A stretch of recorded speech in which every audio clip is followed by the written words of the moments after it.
Hey everyone, welcome back to the Cinema Walls. I'm Santiago, and this is going to be about the Suicide Squad extended cut and the rest of the DCEU. So, I'll just start off with the Suicide Squad extended cut. Now, unlike the Batman v Superman Ultimate cut, this cut doesn't really add much to the film. All the scenes that are added I liked, but it didn't really change the way I feel about the movie. I still think the movie is just okay. I think it is the weakest of the DCEU. Now, Suicide Squad is an interesting film within the DCEU because most people, well, I'm not sure about most. Some people might think that this movie is terrible and it has no identity. It changes tone every 2 seconds, which I can't blame them for because I do think that. But I was able to get past that and had some really fun time with this film. And the last act of this movie is still abysmal. It's the whole dancing witch thing. Just no. That I don't know who came up with that idea. This movie was the script was made within 6 weeks. Should have taken a lot longer. They should have taken their time with this. The Enchantress should not have been the villain. But I digress. What this movie does right is that I feel like each character is is fun to watch. I like the team, the Suicide Squad team. I want to see more of these guys, but I do feel that this movie as a whole is just okay, and I think that it is the weakest of the DCU. Now, some people might disagree with me, saying that this might be the best, and that it is the most fun. Which, yeah, I guess if you just for just entertainment wise, this is a bit a lighter tone, more you have more fun with each character. Everyone seems like they're having a good time. What this extended cut does do for me, though, is that it really confirms that I do like the version of this Joker. Some people do have a problem with it. I think it is a little bit too early to say that this is a bad or good Joker. Now, that's different from having just a reaction to what you saw and say say if you didn't like what you saw of the Joker and what you did like of this Joker. I personally did like this Joker. I can't compare it to Heath Ledger's Joker because that's like his performance was on another level, and so comparing that to Jared Leto's Joker would be unfair, and I don't think anyone would say that this Joker is better than Heath Ledger's Joker. But again, his Joker was on another level. So let's go with the problems of the DCEU and their identity crisis that they have. What Suicide Squad and people will say that this movie does have problems with it is tone. The tone is all over the place, and I do agree. This tone is way out of whack. It's serious one moment and then crazy the next, and just flat out weird the next. So what I think that they were going for is that a lighter tone. Everyone responded well to the Bohemian Rhapsody trailer and the Ballroom Blitz trailer.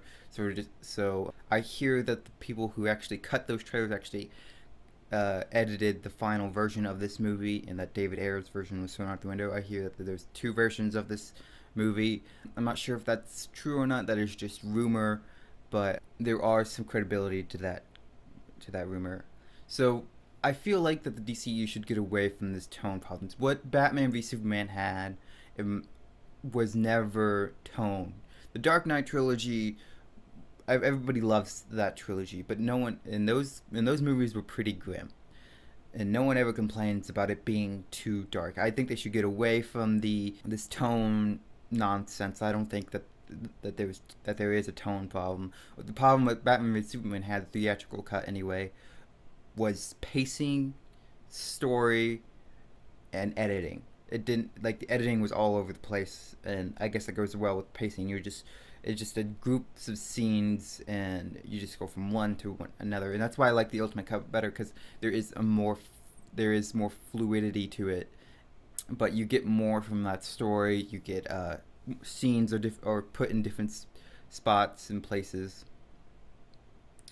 So I do like I did like Batman v Superman: The Ultimate Cut a lot better, and I do think that there are still problems with Batman v Superman as well. Even though I do think that the Ultimate Cut is a massive improvement to that story, to that movie. First of all, the movie should not have been. Zack Snyder should not have gone for a 3 hour cut movie. That's just insane.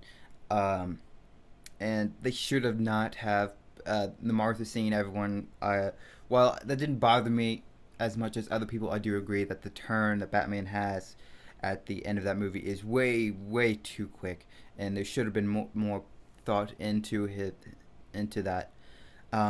They should have saved Doomsday. I don't think Doomsday should have been in that movie at all. Uh, I I don't know.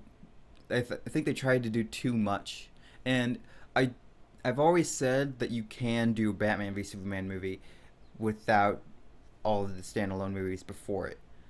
I do think you could have made a good movie out of that, but I will agree that if they did have a Batman movie or a Man of Steel 2 movie first, this movie would have been a lot easier to make.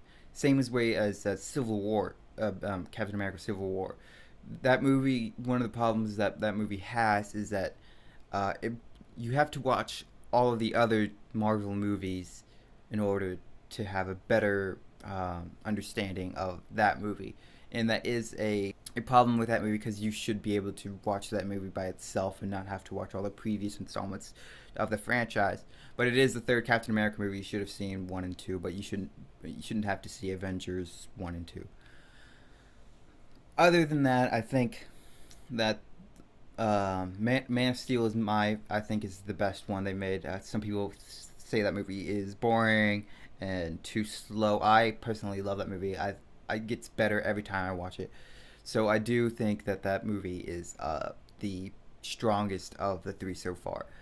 Going forward, I think the DCEU should have more of a plan in place because it really does seem that they're just throwing stuff at the wall. Batman v Superman, Suicide Squad. They're even thinking of doing a Birds of Prey movie now since everybody loved the Harley Quinn and Suicide Squad. And I'm all up for a Birds of Prey movie, but it does seem premature to have a Birds of Prey movie before a Green Lantern movie um, or another or Batman movie. I'm not sure when they're planning on doing it, but it does seem a bit premature to have that type of film come out.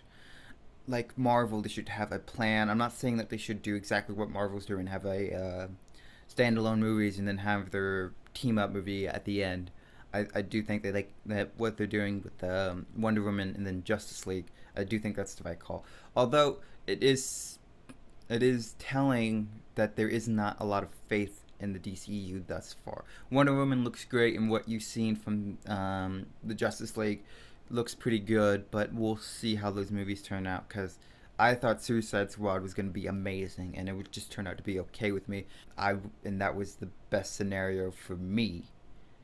Other people hated this movie, like to the to the core, like they despised it. Um, so going forward, like I said, plan and having Jeff Johns be their, I guess, pseudo Kevin Feige. Kevin Feige is the president of Marvel Studios Films, and he is the one that plans out what movies go where, what the stories are. Everything has to run by him, and the DC movies doesn't have that chain of command, and I think they should. And I think putting Jeff Johns in charge of the DC movies is a good step forward. We'll see how he does and see how all of these movies pan out. I do hope that these movies are good because I want them to be good. I'm rooting for DC. I want them to be just as good as Marvel. Have a plan in place and just start off by making a great movie and not start off by making a great movie. Just start off with that. I'll see you guys next.